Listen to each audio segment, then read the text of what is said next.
Good day, folks, and welcome to the Anorak Review Show with your host, the Anorak.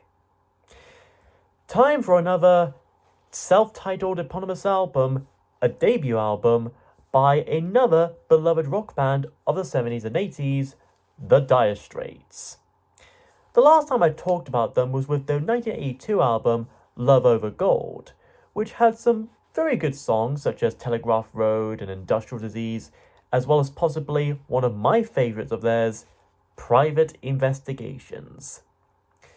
Let's be honest, when you make a song so simple yet so epic like that, nothing you ever make ever since would even be able to top that.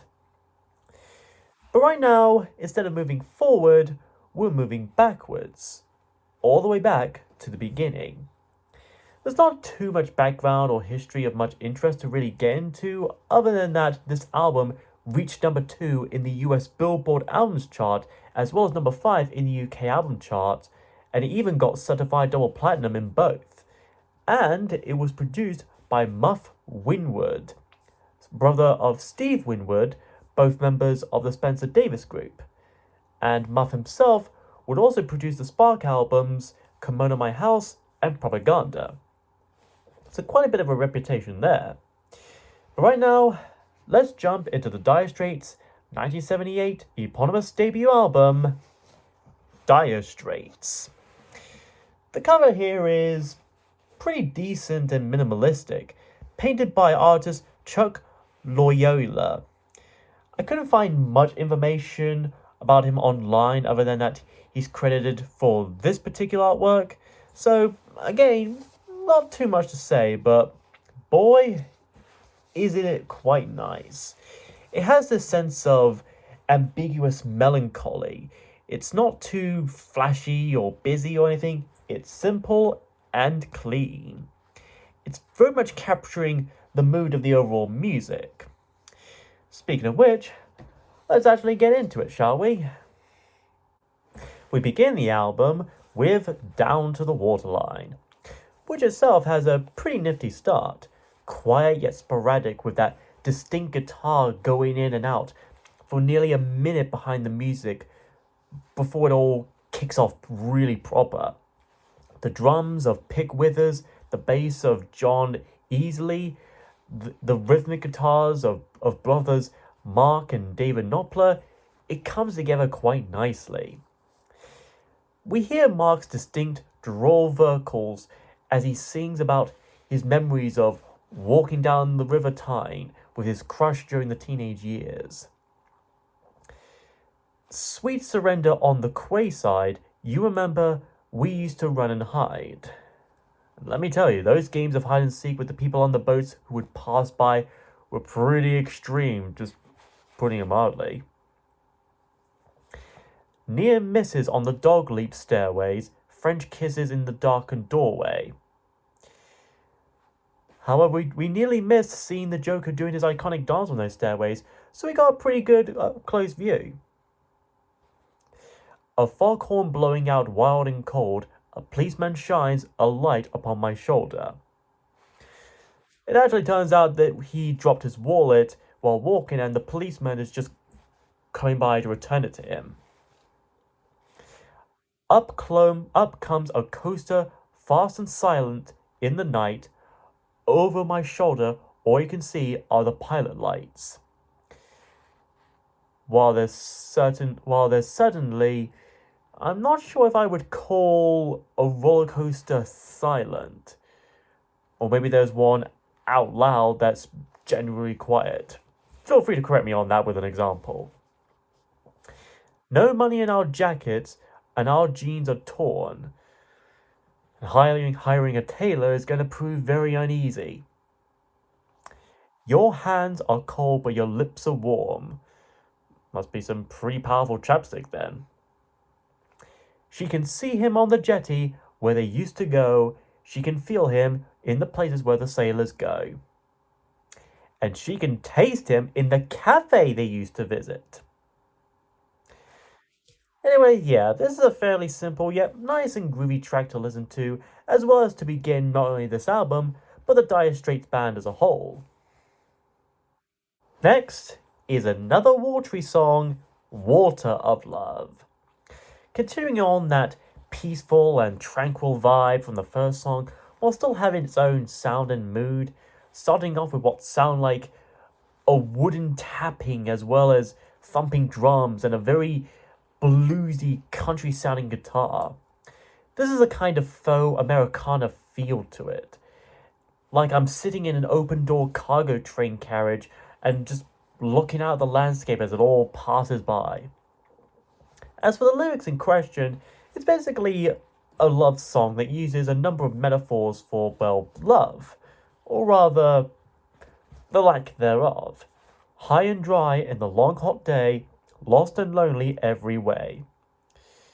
You know, maybe they were right. Taking a dog out for a walk when it's hot, bright and scorching during the day really is a bad idea. Got the flats all around me, sky up above. Yes, I need a little water of love. And, oh please, I want still water of love.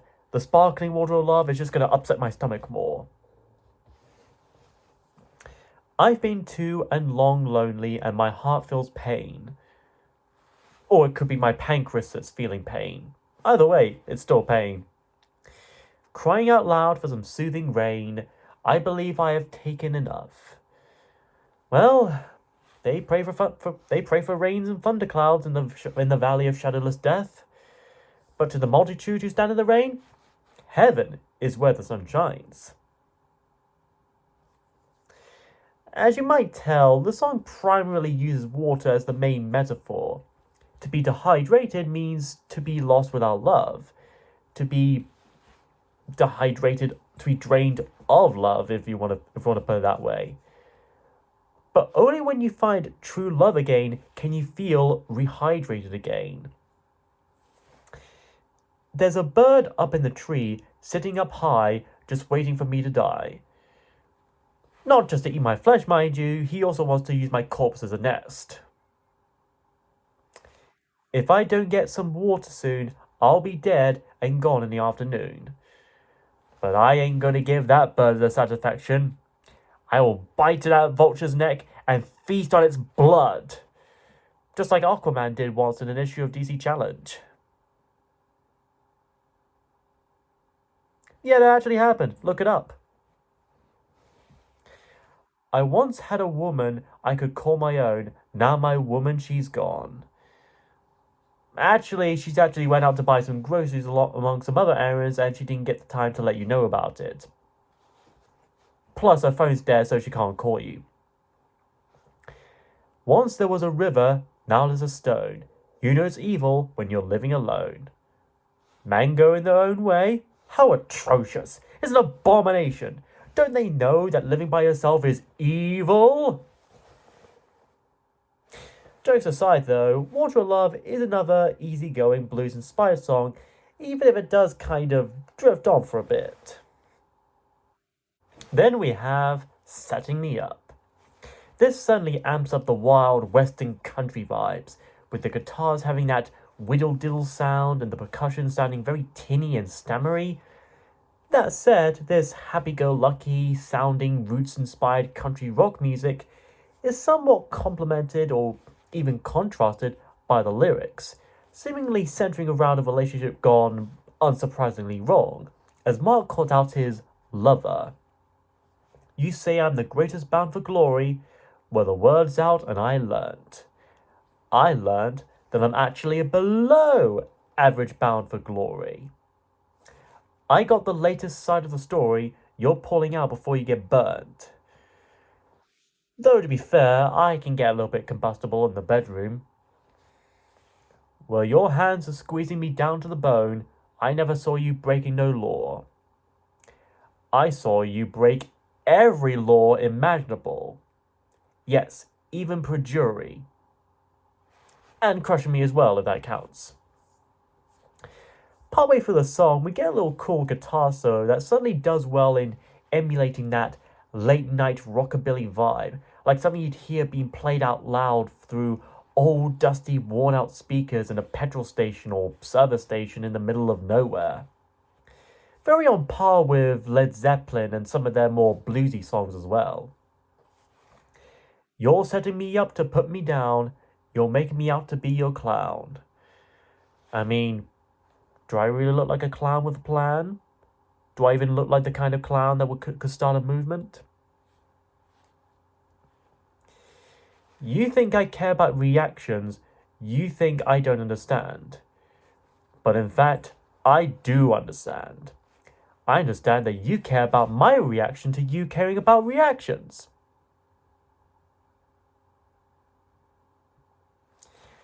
All you wanted was a piece of the action. Now you talk about another man. I mean, to be fair on her part, she's been talking about that recent Expendables films, especially how hot Jason Statham is. But that doesn't mean she's into him more than you. Just because you admire how someone looks doesn't automatically mean you're completely attracted to them.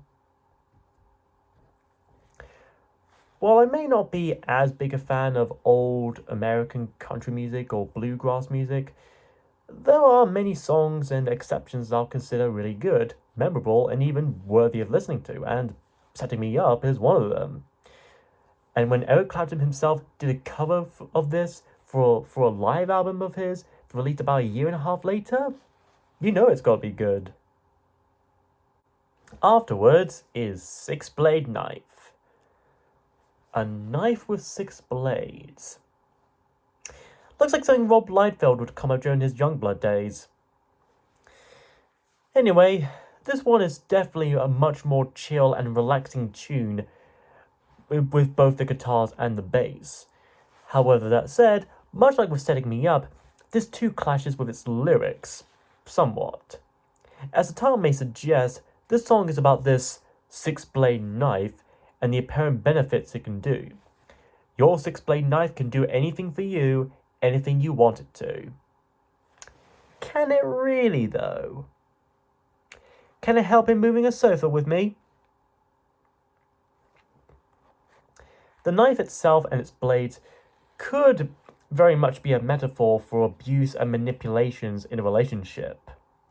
One blade for breaking my heart, one blade for tearing me apart, and one blade for amputating my limbs. You can take away my mind like you take away the top of a tin. And let me tell you, my brain wouldn't exactly taste like baked beans. Although on the bright side, it won't make you fart as much. When you come up from behind and lay it down cold on my skin, sounds like someone's fetish.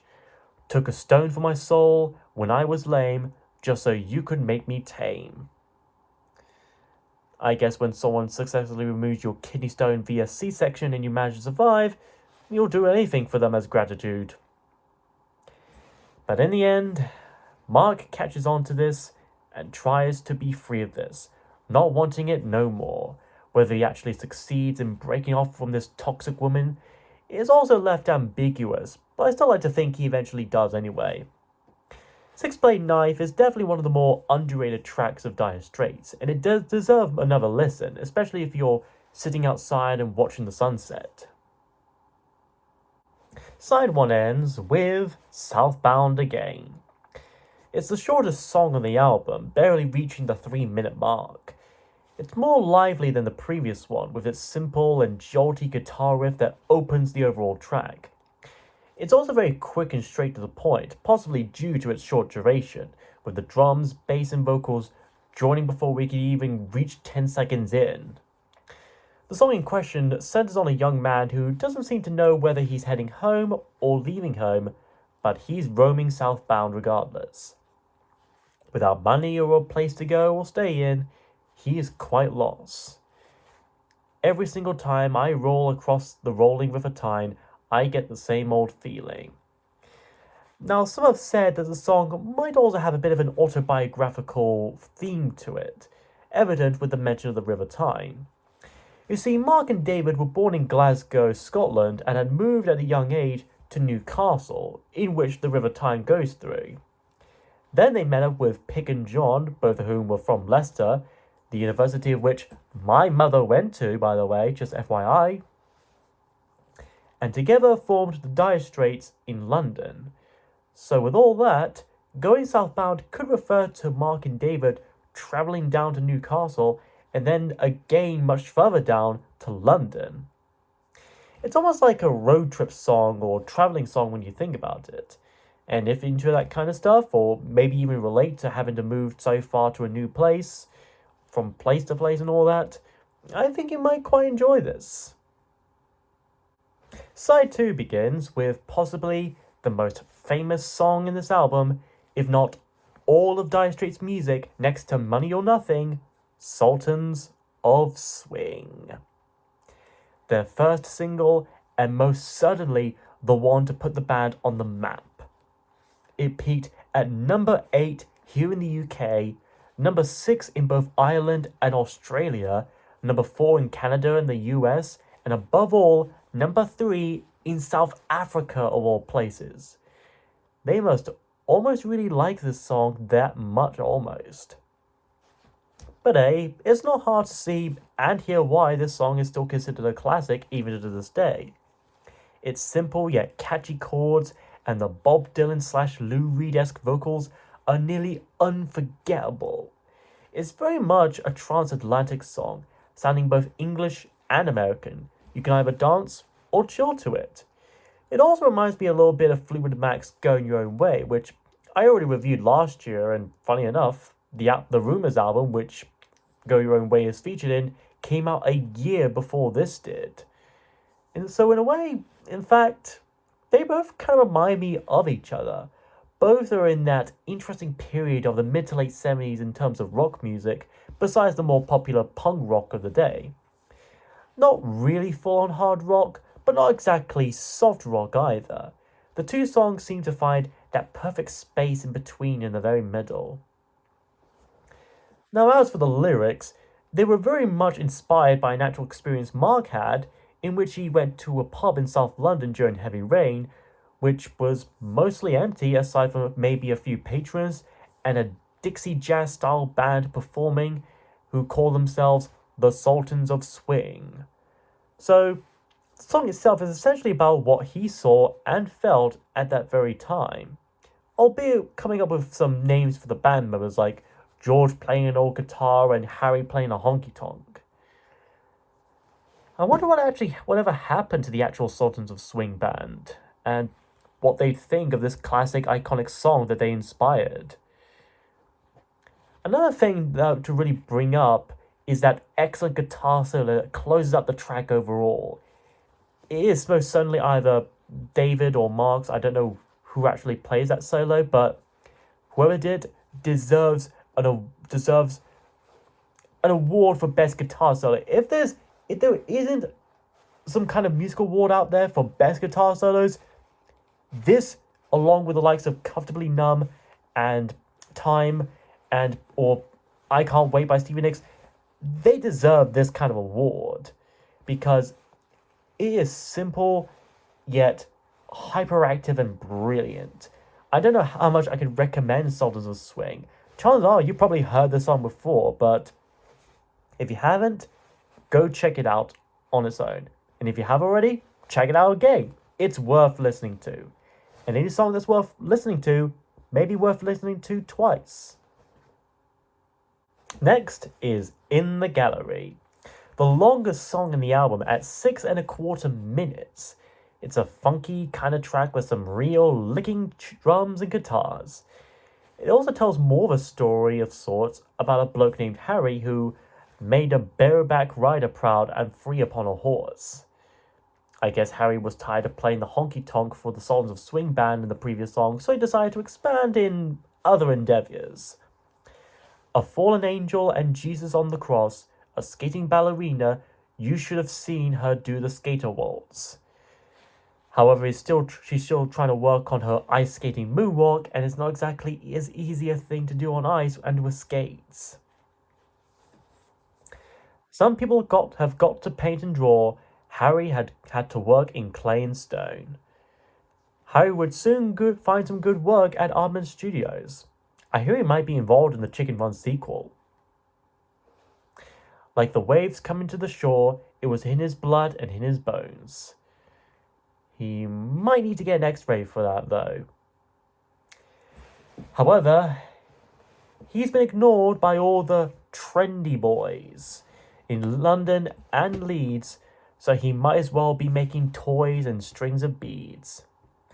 So this Harry Sculptor character had done some work that he put his sweat and tears into, only to have it be given a pass by the trendy boys and therefore unable to have his work be in the gallery again. Again, this could likely be a parallel to the music industry and how Mark sees it. The feeling of having your music be ignored by higher-ups who would rather chase after fads and trends and whatever else may seem popular or relevant at the moment rather than artistic integrity. While the dealers, they get together and they decide who gets the breaks and who's going to be in the library. And they also get to decide who has to do the dishwashing afterwards. No lies, he wouldn't compromise, no junk, no bits of string. However, he will take a rubber band and a few buttons and paper clips. It's a hobby of his, collecting stuff like that. Then by the end, it's implied, and by implied I mean outright said, that Harry passed away in obscurity, as now all the vultures are coming down from the trees. I guess he'd also run out of the water of love then as well. The last line is also worth of note. So he's going to be in the library, implying that only now, after he had died, is his work actually getting attention and positive recognition. Honestly, something like this has happened before in many fields and industries, paintings, music, movies, etc. Many of these people had never gotten the chance to live long enough to actually see the praise given to them and their bodies of work. It's almost quite tragic and even cynical in that regard. In the Gallery is a groovy yet bittersweet ballad that shows and demonstrates Mark's sense of songwriting and storytelling. I dare even say, this might deserve to be in a library. After that is Wild West End, a pretty cool title combining the Wild West of America and the West End of England, and the music itself kind of reflects that as well. That twangy American country rock sound with a dash of uptight British sophistication. The way Mark sings about the West End, what he's doing, and where he's visiting, such as the actual Shaftesbury Avenue, gives it a somewhat filtered feeling, similar to how old Western films would romanticize the actual Wild West. Something to note about some of the songs here is that they seem to reference or at least allude to London in one way or another. Southbound again, Sultans of Swing, in the Gallery, and of course this. And not only that, they seem to center on some specific places, businesses, and overall lifestyles of London from the perspective of an outsider going into the city for the first time, especially since, like I brought up, Mark and David are from Scotland. As for this song, there's not too much to say about this one, aside from that this continues to show off Mark's talent and skills in telling a story with music and lyrics and making even the mundane sound amusing and intriguing. And so, our album ends with the simply titled Lions. Tigers and bears as well, perchance? Oh my. In any event, like Wild West End, this is another pretty okay song, if not nothing too special. As with before, this too paints the surroundings and mundane ongoings in cities like London and Leeds through the eyes of an outsider observing up close. It doesn't exactly go into depth of story or character, but it still offers to us ranged imagery of what seems to be a slice of city life, or a slice of life in the city. Of course, there's a recurring mention of lines throughout the track, like drunk old soldier, she gives her a fight, he's a crazy lion howling for a fight. And starlings are tough, but the lions are made of stone. I'm thinking about the lions tonight, What Happened to the Lions. Now, there could be a double meaning to this, with the drunk old soldier acting like a rampant and ferocious lion, lashing and looking for a fight, and the lions being made out of stone, likely referencing the lion statues in both Leeds Town Hall and in the Trafalgar Square in London. Although the ones in Trafalgar Square are technically made of bronze and not stone, but there you go. So yeah, it may not be my absolute favourite of the songs in this album alone, but it's still pretty chill, laid back, easygoing, and a good enough closer for the overall record, with a somewhat relaxing note and guitar solo to fade out on. And so, that was Dire Straits' debut album, and it's pretty good, even for a debut eponymous album.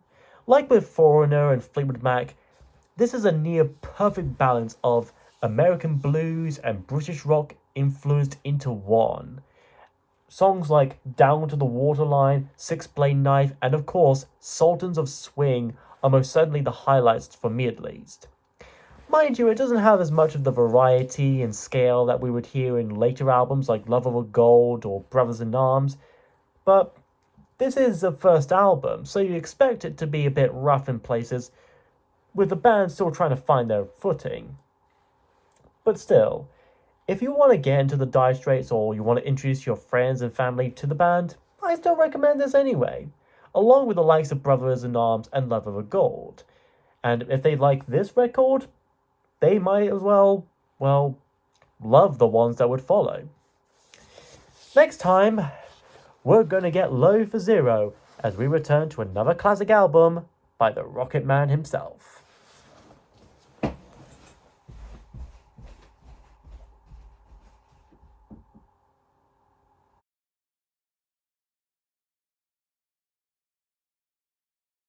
I mean, do I really look like a clown with a plan? Do I even look like the kind of clown that could start a movement?